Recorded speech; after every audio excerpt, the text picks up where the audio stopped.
Si pemuda memasukkan kakinya ke dalam gua, hanya untuk menangkap kura-kura ribuan tahun di dalamnya. Namun kakinya terlalu bau. Kura-kura tidak peduli. Tidak disangka pemuda malah menggali kura-kura keluar dengan batang pohon. Ternyata kura-kura ini tidak biasa. Kemudian kura-kura berubah menjadi manusia. Melompat ke arah pemuda dengan gila. Ternyata dia adalah roh tanah. Tidak disangka dia ditemukan oleh pemuda. Sekarang dia hanya bisa membunuhnya untuk menyembunyikan kebenaran. Namun pemuda memiliki kekuatan gaib sejak lahir. Dia menekan kura-kura di bawahnya. Dan menggigit lehernya. Dalam sekejap dia menghisap darah berharga ribuan tahun dari kura-kura. Tak disangka pemuda mendapatkan kekuatan khusus sejak itu. Dia menyadari matanya. Dapat melihat melalui pakaian orang lain. Nyonya pemilik warung. Tahi lalat kupu-kupu di belakangmu sangat cantik. Bagaimana kamu tahu?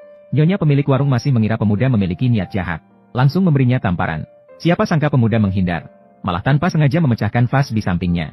Pemilik toko wanita merasa seperti langit runtuh dalam sekejap. Hanya karena vas ini tidak hanya bernilai jutaan. Tetapi juga hadiah ulang tahun yang dipesan dengan mahal. Saat itulah, kemampuan pemuda tiba-tiba muncul lagi. Ternyata darah kura-kura tidak hanya memberinya penglihatan X-ray, tetapi juga memungkinkannya untuk membedakan keaslian barang antik. Ternyata semua barang di toko ini palsu. Hanya vas yang pecah ini adalah barang berharga. Tak heran pemilik toko wanita begitu gelisah. Tiba-tiba telepon dari putri konglomerat terkaya masuk. Memberitahu pemilik toko bahwa pesta ulang tahun akan segera dimulai. Memintanya untuk membawa vas ke lokasi. Namun pemilik toko tidak tahu harus menjawab apa. Hanya bisa melihat vas yang hancur dengan putus asa. Melihat adegan ini, pemuda merasa bersalah. Memikirkan hal ini karena dirinya sendiri. Maka dia membuka mata batinnya sekali lagi. Ingin membantu pemilik toko menemukan hadiah ulang tahun dengan nilai yang sama. Tidak lama kemudian, pemuda itu menyadari benda yang ditutupi kain merah itu istimewa. Tenang, ada solusinya.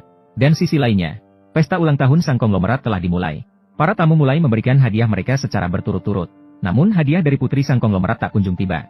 Pada saat itu, dia tak bisa menahan diri untuk mengeluh kepada pemilik toko. Saat dia ragu-ragu mencari alasan, pemuda itu langsung menerobos pesta ulang tahun dengan sepeda motor.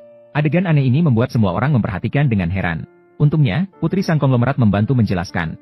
Mereka datang untuk memberikan vas bunga. Namun siapa sangka, detik berikutnya mereka mendengar berita vas bunga pecah. Melihat barang antik senilai jutaan menjadi serpihan. Dia hampir ingin menghancurkan pemuda itu. Melihat situasi tersebut, pemuda segera menyatakan. Dia sendiri memberikan hadiah yang lebih berharga sebagai ganti.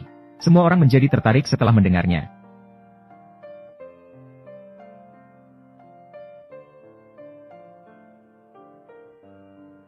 Ah.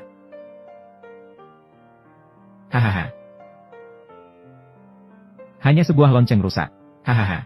Ayah berulang tahun ke-80. Mengirimkan lonceng adalah tabu besar. Barang kacau. Apakah kamu ingin mengirimkan aku ke liang lahat? Sutianyu, kamu memesan makanan? Apa artinya mengirimkan lonceng rusak ke sini? Apakah kamu mengutuk kakekku? Kakek, aku benar-benar tidak tahu. Bawa dua orang kacau ini dan lonceng rusak ini keluar.